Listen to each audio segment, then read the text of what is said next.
Kita lanjutkan urusan McDonald, di mana dalam video terdahulu ada pertanyaan, McDonald jualan apa? Dan banyak yang menjawab macam-macam termasuk properti, mainan, lifestyle, suasana, dan apapun yang menurut pengetahuan yang kita dapat. Namun ketika kita copy, meniru membuat sesuatu yang sama dan kita buat sama persis apa yang kita pahami tentang McDonald, apa yang terjadi? Kita meragukan hasilnya. Apakah nanti akan banyak yang ngantri atau yang membeli produk kita? Lalu di ujung video tersebut ada pernyataan bahwa selanjutnya saya akan mengupas dari sisi psikologi karena pembelian dan bisnis adalah masalah psikologi. Psikologinya yang kita bahas adalah behavioral analysis. Agak rumit menjelaskan bisnis sampai menyentuh banyak bidang termasuk psikologi. Benar, manusia dalam mengambil keputusan akan salah kalau kita menganggap menggunakan rasional atau logic thinking. Ternyata sedikit unsur rasionalnya, bahkan terkadang sepenuhnya keputusannya irasional atau emosi.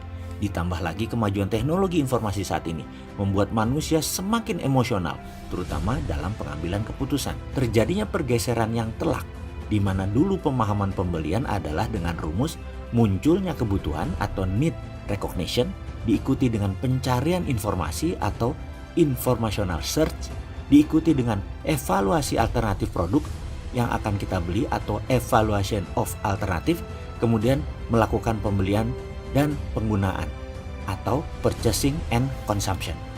Fakta sebenarnya, kenyataan terbanyak pada saat Anda ke Senayan City di mana niatnya mau membeli celana jeans dan minyak wangi, ternyata proses belanja tidak semulus logika kita sewaktu berangkat di awalnya. Seberapa sering ternyata Anda pulang tidak jadi beli celana jeans, malah beli baju atasan. Tidak jadi beli parfum, malah beli handphone seri terbaru. Di mana rasionalnya? Apakah ini pengalaman kita semua atau hanya saya? Kembali ke McDonald. Apakah McDonald laku keras karena lokasinya? Atau laku karena Mac buburnya? Atau karena Mac rendangnya? Atau karena Mac chickennya? Kalau secara rasa, semua produk McDonald biasa saja menurut saya. Bahkan lebih enak sate ayam di depan rumah sakit Pertamina atau ayam goreng di restoran Melayu pagi sore. Masih saya bilang lebih enak dan ngangenin daripada paket hematnya McChicken. Atau kita tambah satu lagi deh bisnisnya, Starbucks. Starbucks sukses di dunia dan menjadi darlingnya di Wall Street hingga saat ini. Apa karena frappuccino? Apa karena mochaccino? Atau karena green tea latte-nya? Atau apa karena kopinya yang enak?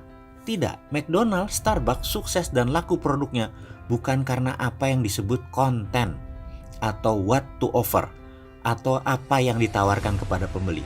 McDonald's sukses bukan karena makanan. Starbucks sukses bukan karena kopi.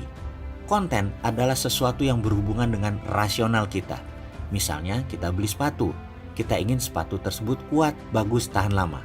Kita ingin membeli makanan, maka makanan tersebut harus enak, harus murah, mengenyangkan, atau bahkan makanan tersebut sehat atau tidak. Semua itu berhubungan dengan rasional.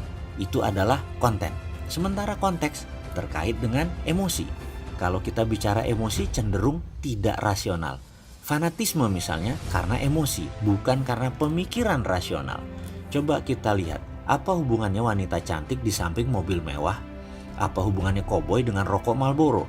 Apa hubungannya kecantikan body shop dengan against animal testing? Sekilas memang gak nyambung, tapi itulah konteks, itulah emosi. Sekali lagi, McDonald bukan melulu karena makanannya. Starbucks, Subway, Chipotle, sekali lagi bukan karena makanannya atau minumannya. Merek-merek besar tersebut menjadi besar sejak day one karena konsep konteksnya. Konteks adalah how to offer. How, bagaimana cara Anda menawarkan produk. Jauh lebih penting daripada apa yang Anda tawarkan kepada pelanggan Anda.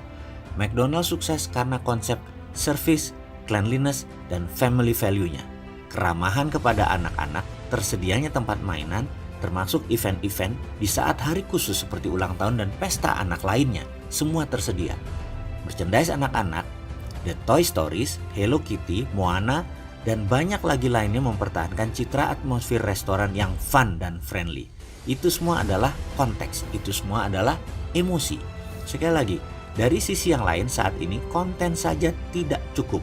Untuk memenangkan kompetisi bisnis harus masuk ke emosi, ke konteks.